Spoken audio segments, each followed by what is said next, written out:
প্রিয় সাংবাদিক ভাইরা, আসসালামু আলাইকুম।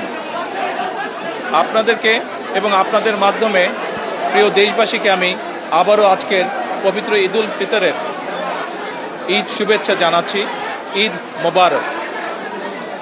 বহু বছর পরে আল্লাহ রাব্বুল আলামিনের ইচ্ছায়, বাংলাদেশের মানুষের দোয়ায় আমি এবং আমার পরিবার দেশের মাটিতে দেশের মানুষের সাথে ঈদ পালন করতে সক্ষম হয়েছি। তার জন্য আমি প্রথমেই আল্লাহ রাব্বুল আলামিনের দরবারে শুকরিয়া আদায় করছি। আমি এই দেশের একজন নাগরিক হিসাবে আল্লাহ রাব্বুল আলামিনের কাছে দোয়া করি যেন আল্লাহ আমাদেরকে সেই রহমত দেন।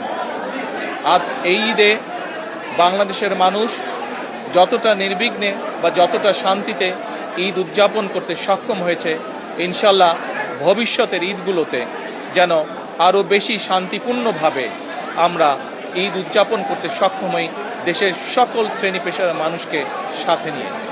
একই সাথে আসুন এই ঈদে আল্লাহ রাব্বুল আলামিনের কাছে আমরা রহমত চাই, যেন আল্লাহ আমাদেরকে সেই রহমত দেন যাতে করে আমরা বাংলাদেশের মানুষের সেই প্রত্যাশিত সেই বাংলাদেশকে ধীরে ধীরে গড়ে তুলতে পারি। আজকের এই ঈদের দিনে দেশবাসীর কাছে আমি দোয়া চাই। একই সাথে দেশবাসীর কাছে আমি অনুরোধ জানাবো যে আপনাদের সহযোগিতা যদি থাকে, ইনশাল্লাহ আপনাদের এই নির্বাচিত সরকার দেশকে আপনাদের চাওয়া অনুযায়ী দেশ গঠনের কাজে সর্বোচ্চ শক্তি দিয়ে চেষ্টা চালিয়ে যাবে। সকলকে আমি আবারও ঈদের শুভেচ্ছা জানাই। সকলে, দেশের সকল মানুষ, দল মত নির্বিশেষে সকল মানুষ ইনশাল্লাহ ভালো থাকবেন, সুস্থ থাকবেন।